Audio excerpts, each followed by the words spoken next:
Good morning, grass monkeys. Well, it has been It has been estimate morning all morning. I had to go and do an estimate for just a small cleanup at a friend's house that I trimmed some hedges for there. He's actually been in my volunteer fire company for a number of years, and that's how I know him, from being in the fire hall. So I had to go and do a small estimate for him this morning for a quick little cleanup, which hopefully I will book for next week if our temperatures go back up.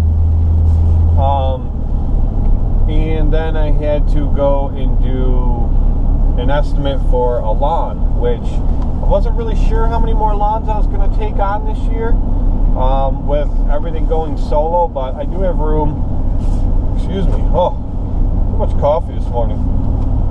I do have room for a couple more, and especially if they pay well.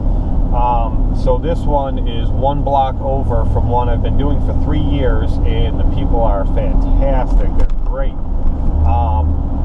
And their two cousins live one block over. Older ladies, and they don't want to mow anymore. They don't want to. They had problems with their riding mower last year, and they know they'd have to put money into it this year, and they just really don't want to do it anymore. They're getting to that point in their life where they want to enjoy their lawns and enjoy being outside and not have to worry about maintaining it, which is fantastic for me. So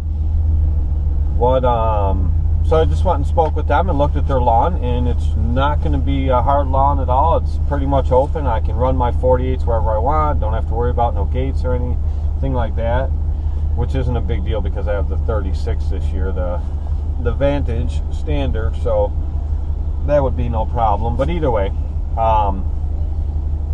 it's not going to be a bad lawn, and they're going to pay me very well for it, actually. I gave them a price, and I didn't rob them. I didn't go sky high or anything, but,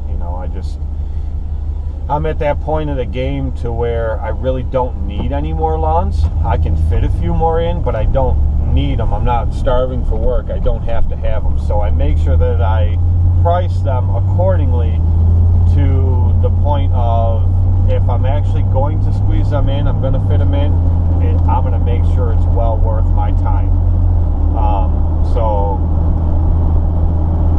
If I was starving for work, my prices may be a little bit lower than what they are now. But they are what they are, and it's still a fair deal for the amount of work, and they feel that they're getting a good deal. And like I said, for all you guys just starting off, you guys only in your first year of business, or maybe going into your second year, you're going to have to take on a lot of lawns probably that you really don't want to do, or you're going to have to do lawns for lower prices than you want to do.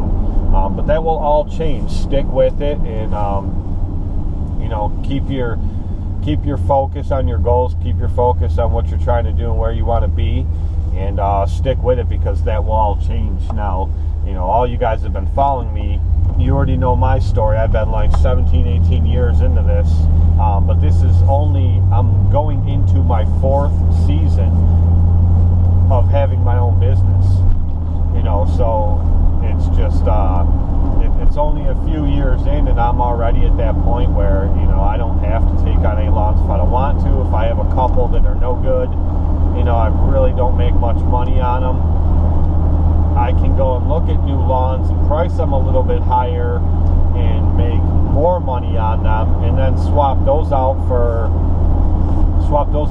a lawn that I'm not making that much money on, or I really don't like to do. So I have those options now, and it's a great feeling. It's a fantastic feeling to have that luxury of being able to do that. Now, with going solo this year, I had to drop a handful of accounts, but I was only mowing Tuesday, Wednesday, Thursday, Friday for the last 3 years. I was only mowing 4 days a week. Now I'm mowing 5 days a week. I'm mowing Monday through Friday. I'm doing it all solo now.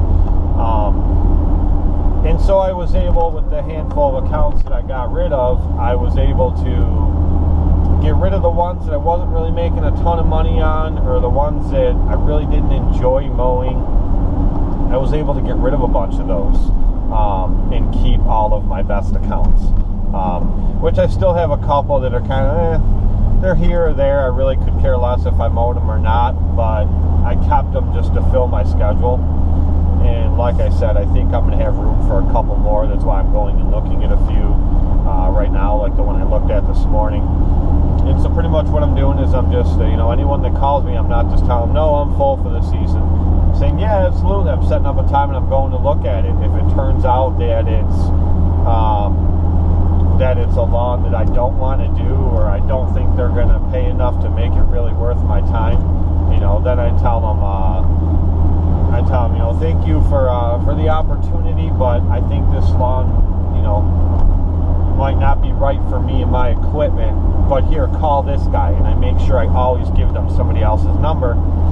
That way I'm not they don't seem like it's a waste of their time. Okay, they met up with me and I wasted their time. I'm not going to do their lawn or give them a price. So I make sure that I give them an alternative right there. But I'm still going and looking at all these anyway, just in case. Let's say I'm mowing a lawn for $30 a week, $25 or $30 a week, and it's kind of a pain in the butt. I'm not making a ton of money on it, but I go and I look at a lawn that's willing to pay me $40 a week. I can get in now there faster than the one I was doing for $25 or $30, and it's easier lawn. And I'll say, yeah, I'll take you on, and then I'll just call that other one and say, you know what, I'm not going to be able to take care of you this year, but here, call this guy. And I give them that option. And that way I just swapped it out with a better one that I can make more money on. And that's just how I do it. That's my procedure. I do the same thing when people call me. I know a lot of guys, they don't, if they're full, they don't have the time to take on certain jobs, or if somebody leaves them a voicemail and it's, they want work that, the customer wants work that you don't do, they won't call the customer back. See, I never do that. Never. I always make sure that if I miss that call, I call them back. Like, I get people that call me for lawn rolling all the time, and I don't roll lawns. So what I do is I have a buddy of mine that does roll lawns. What I do, I make sure I call him back. I say, hey, thanks for calling. I got your message. I don't roll lawns, but I have a number of a guy that does. So at least you don't have to call around all day and find, 100 other people like me that don't do it. At least you're not wasting your time. Give this guy a call. Maybe he can help you out. Or if it's, somebody wants unilock done, or paver block, stone, stuff like that, things that I don't do. I always call back and say, hey, give this guy a call. Give that guy a call, And I pretty much have somebody in my phone for everything that I do. So that I can always refer a customer to somebody. And what that's done for me in the past is I've had people that call me back, after that, or they maybe a couple times. It's even been the next year. One in particular, I've been mowing for 2 years now. He had called me for lawn rolling a couple years ago, and I don't do the lawn rolling like I said, but I gave him the number. I called him back and said, here, call this guy. He'll take care of you. And that guy did. And he called me back the following season, and he said, hey, I'm looking for someone to mow my lawn. I know you do that, right? And I said, yeah. He goes, do you remember me? I said, yeah, I remember you called about lawn rolling. And he said, yeah. He goes, I figured I'd call you first. I know you do the mowing portion of it, and even though you couldn't help me out with the actual service, you were good enough to call me back. He goes, so I like that. And he said it definitely showed good character on your part. And so now I've been mowing his lawn for 2 years. Now, is that always going to happen? No, probably not, but there's a lot better chance it's going to. If they call you and leave you voicemails and you don't do that service, so you don't call them back, they're going to remember that. They're going to say, man, that guy never even called me back. And they don't know that you don't do that service. All they know, because you never got the chance to tell them that you don't, all they know is you didn't call them back. So you think when they need something that you actually do that they're going to call you? Hell no. Hell no. So, anyway, that's just my little bit of input on that. And our temperatures have dropped off for the last, month and a half. They've been in the high 60s. A few days even hit 70. And then now for the last 4 or 5 days, they've been in like the low 30s to mid 40s. So they're saying they're supposed to go back up next week. I hope so, and get to this mowing, get some work done here. Yeah, I'm not really sure where this video is going to go yet, but we're going to find out. I'm going to show you guys something pretty cool in a minute. Stand by.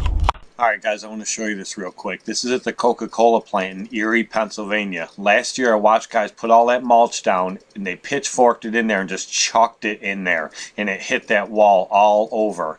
I told the guy I was with, after a while that's going to stain that white aluminum siding. It's going to look like crap. Here it is 1 year later. Look at that wall. Isn't that nasty? That's what happens when you're reckless. I won't say the name of the company that did it, but be careful, guys. Take pride in your work. That's all I'm saying.